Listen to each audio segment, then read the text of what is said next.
Est-ce que tu la sens, l'arnaque qui est en train de se préparer contre Sadio Mané? Mais avant ça, 11 pour tous, Manchester is red. Alors d'abord, je vais vous parler du derby Manchester United qui vient se terminer contre Manchester City, victoire de United 2 buts à 0. Match très très intéressant à suivre et ce que j'ai vu, c'est que au début, je pensais que City, ils allaient un peu leur mettre le bouillon parce que dans les, disons, 20 premières minutes, j'ai vu un Manchester City qui contrôlait la partie, avec au milieu de terrain surtout. Manchester United n'arrivait pas à ressortir de sa zone, avec un City qui mettait un pressing assez intense. Et je me suis dit, ben, on est peut-être parti pour un match où United va pas voir le jour parce que ils ont du mal à se trouver à faire des passes construites vers l'avant à chaque fois que le ballon revenait sur eux. Mais vers la 20e, entre la 18e, je dirais plutôt et la 28e, Manchester United a réussi à sortir et je pense que c'est les joueurs qui ont incarné ça, c'est Fred et Matic. Et surtout Matic, en fait, il a eu un rôle très important en position non seulement de relance quand Manchester United avait le ballon pour le ressortir de sa zone, mais aussi en position de pressing, et je vais y revenir tout à l'heure. En position de relance, au début, quand Matic, il avait le ballon, ou que Fred avait le ballon dans cette zone-là, il transmettait mal vers l'avant et ça fait que le ballon revenait. C'est pour ça que les 20 premières minutes, Manchester United a plutôt subi le jeu. Sauf que, après, Matic a commencé à faire des passes beaucoup plus précises pour trouver le deuxième rideau. En l'occurrence, souvent, c'était Bruno Fernandes. Et en fait, Manchester, ils ont réussi donc à sortir plus, à avoir des phases de jeu plus construites et à s'approcher plus du camp de Manchester City. Et ça a résulté dans le fait qu'ils ont eu plus de situations. Ils se sont créés des actions avec notamment Martial quand il oublie de faire la passe à Bruno Fernandes. Et en fait, après, ben, le gars lui dit, mais tu aurais dû me passer le ballon, ce qui est vrai. Et Martial, il essayait de marquer tout seul. Après, Manchester United, ils ont été, je trouve, plus mordants. Coup franc, parce que tu te crées des situations, tu sors au milieu de ta zone. Donc, ton bloc se déplace plus haut sur le terrain. Et ils ont eu un coup franc bien négocié, super passe de Fernandez en cloche et puis Martial qui vient frapper. Et, petite erreur d'Ederson qui laisse passer le ballon sous son bras, mais écoute ça, ça fait partie du football. Et je trouve que juste après le but, Manchester City a pris des vagues parce que ils ont eu un moment de flottement et tu te dis mais peut-être qu'ils vont en prendre plusieurs là tout de suite parce que United a continué à attaquer et puis surtout j'ai trouvé que les attitudes de football c'est vraiment un truc mental. C'est vraiment dans la tête. C'est beaucoup de talent, mais aussi beaucoup de cerveau. Parce que c'est la même équipe, elle est transfigurée. Manchester United, ça fait 10 matchs, ils n'ont pas de défaite, je pense, et ils ont fait 8 clean sheets. Ça veut tout dire. Et quand je dis ça, c'est que une fois qu'ils ont marqué, ils ont pris confiance et tu le sentais dans le pressing qu'ils faisaient.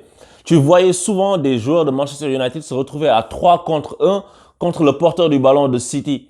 Et le gars, il était dos au but et les gars venaient tout de suite le presser. T'as un qui vient par là, un qui vient par là, un qui vient par là et puis le gars sait plus où aller.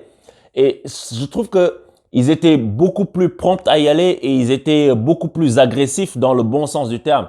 Et ça fait que ben, après le but, c'est Manchester United qui a dominé cette fin de mi-temps jusqu'à au moins genre 3-4 minutes de la fin où City a pu refaire des attaques placées. Mais City a beaucoup souffert et aurait pu prendre le bouillon. Notamment en début de deuxième mi-temps, tout de suite Manchester United a un peu continué mais ça n'a pas duré longtemps. Après, City s'est réveillé. Et City, je trouve qu'aujourd'hui ils ont manqué d'imagination.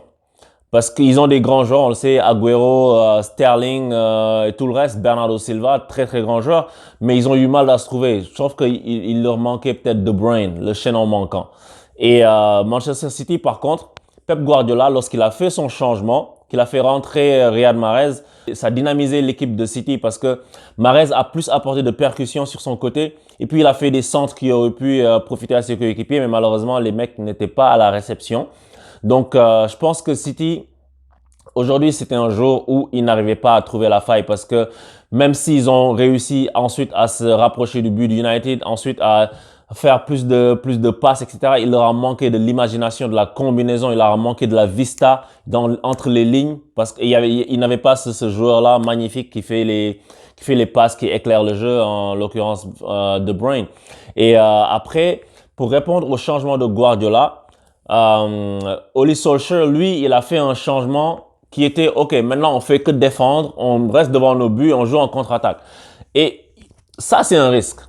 Parce que le risque, c'est que si tu joues contre une équipe comme City, elle risque de te mettre beaucoup de pression sur ton but et en général, ça craque. Sauf qu'aujourd'hui, pour City, c'est pas passé. parce qu'ils avaient pas, ils ont manqué de vitesse et de combinaison dans le cœur du jeu notamment. Et ça fait que Manchester United s'en est bien sorti parce qu'une fois que tu as sorti Martial, sorti sur ovation, mais aussi Bruno Fernandes, sorti sous une grosse ovation, lui, franchement, ce gars, il apporte plein de choses à United. Il est en train de faire ce qu'on attend de Pogba, en fait. Donc, je sais pas comment ça va se passer quand Pogba va revenir. Est-ce que les deux vont être mis en concurrence? Est-ce que Pogba va aller sur le banc? Est-ce qu'il va changer son milieu alors qu'en ce moment, ça donne satisfaction, notamment avec Matic et Fred. Donc, on verra ce qui va se passer à ce niveau-là. Mais pour l'instant, Bruno Fernandes, vraiment chapeau.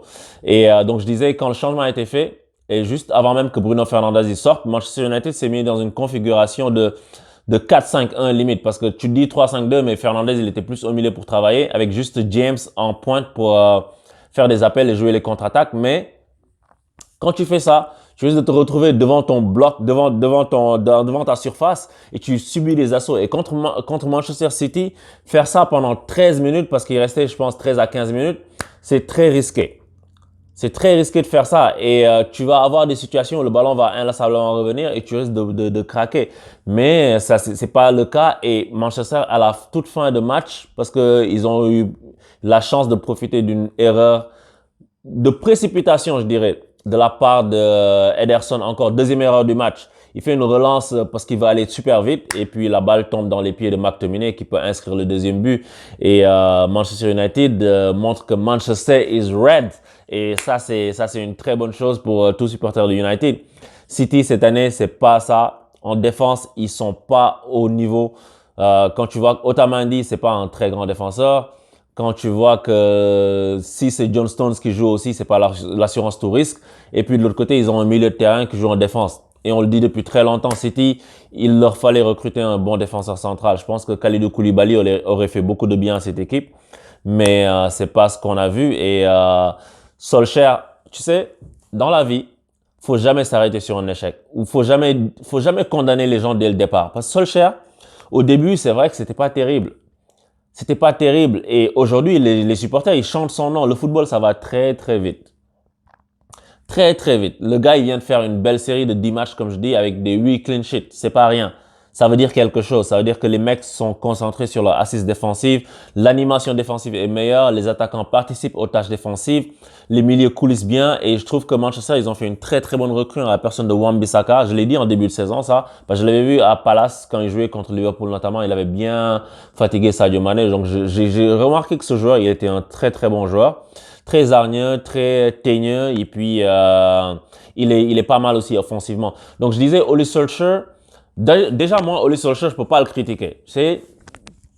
Personnellement, c'est quelque chose, moi, quand je dis Solskjaer, ça me ramène des émotions. Solskjaer, c'est le mec qui a mis le but décisif en finale de Ligue des Champions en 99. Tu sais, quand il est seul au deuxième poteau, and Solskjaer has won it, super sub. Et puis, c'est pas que ça qu'il a fait. À chaque fois que Manchester United était dans la galère, dans les années 90, Solskjaer est rentré, il réglait le problème. C'est pour ça. C'est un gars qui était titulaire, mais qui pouvait pas jouer titulaire. Donc, super sub. Donc, Solskjaer, bravo à toi. Manchester United qui donc se rapproche de la Ligue des Champions, qui est son objectif cette année. Et espérons que l'équipe va pouvoir progresser pour pouvoir se renforcer plus tard. Et Manchester City, il va falloir qu'il fasse mieux.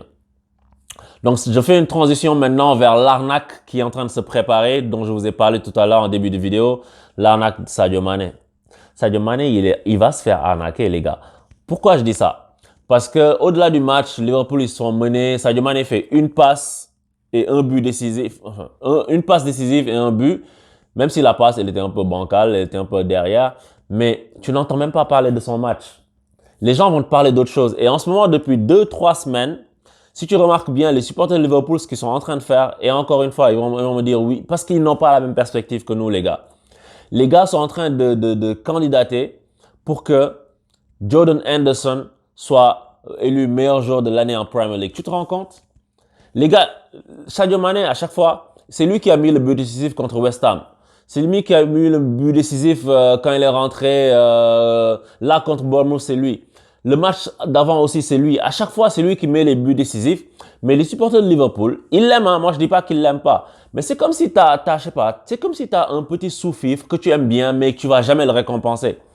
Les mecs sont en train de faire campagne dans les médias. Ils disent que Jordan Anderson doit être ballon d'or, doit être meilleur joueur du championnat anglais cette année. Mais tu te rends compte?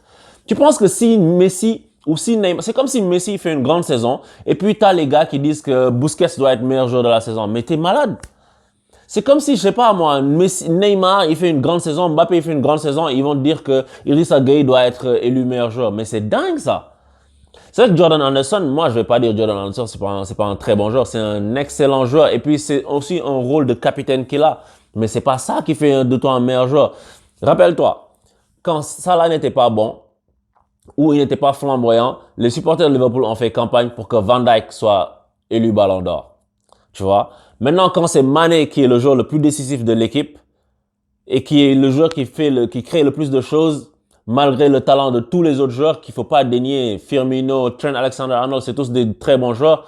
Mais là, Mané, il montre vraiment que c'est lui le joueur décisif de Liverpool. Et les mecs sont en train de faire campagne pour un milieu de terrain défensif, Jordan Anderson. Dans quelle autre équipe tu as vu ça? Dans quel autre club tu as vu ça? Mané quitte ce club. Gagne la Ligue, gagne.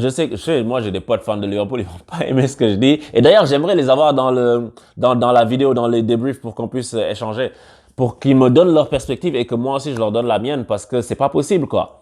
Mané gagne la Premier League et puis bouge. Parce que ces gars-là te méritent pas. Et quand tu vas partir, ils vont savoir ce qu'ils ont perdu peut-être, mais là, ils le prennent pour acquis. C'est dingue, ça.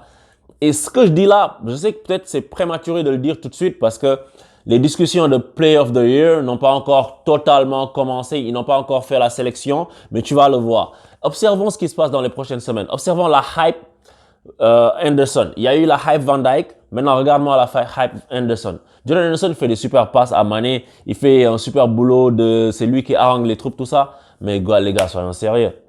Donc, 11 pour tous. Regardez bien cette analyse et puis pensez-y quand les semaines suivantes vont venir, quand la discussion de meilleurs joueurs va arriver, qu'est-ce que ça va donner? Abonnez-vous, partagez cette vidéo à vos amis, cliquez sur je m'abonne, activez la cloche et vous dis à bientôt pour de nouvelles analyses. Cette semaine, on va parler de la Ligue des Champions. Allez, ciao!